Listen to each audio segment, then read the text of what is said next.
Looking live at day 3 of the Democratic National Convention, the spotlight will shift to vice presidential nominee and Minnesota Governor Tim Walz tonight. Walz will officially accept the party's nomination this evening. And joining us live from the DNC in Chicago is Connor Hansen. So, Connor, good to see you again tonight.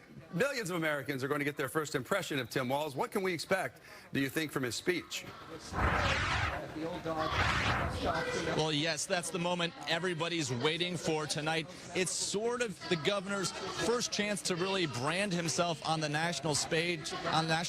He's been at rallies, given speeches since he was named the nominee, but this is by far the biggest. So we'll see if he really starts to paint a clear picture of what their policies will be if they're elected. We do know the theme for tonight is about protecting Americans' freedoms, so it's safe to say we'll expect him to speak a lot about reproductive rights, abortion rights, LGBTQ rights, voting rights, things like that, and probably going after the Trump-Vance ticket, trying to say that they're going to take away some of these rights. Of course, that ticket has pushed back against this, so will certainly be interesting to see what he has to say as he gets thrust onto the national stage tonight. And Tim Walz coined the Republicans are weird attack the Democrats have used often over the past month and even at the DNC this week. Will this continue, Connor, to be a consistent critic of the Trump campaign until November?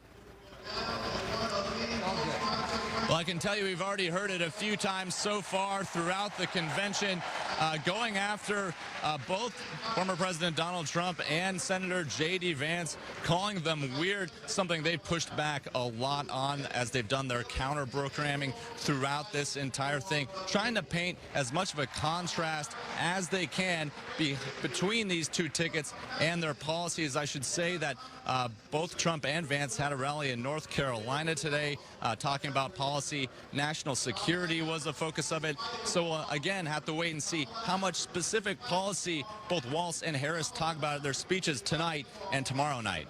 Connor, I've heard some say that he was chosen specifically to take on another Midwesterner for the vice presidential debate, J.D. Vance. So how do the two candidates compare? Yeah, that really is an interesting dynamic. They're both Midwesterners, and they're both people who served in the military. But other than that, on their policies, they are very, very different. And of course, already going after each other. I think I would guess that the Harris campaign, before they picked a running mate, was thinking about who would be a good antidote for their opponents in this race. They clearly thought Tim Walz was the right guy for that job. It'll be so interesting to watch this vice presidential debate coming up between Walz and Vance. Both very smart people, both held leadership roles.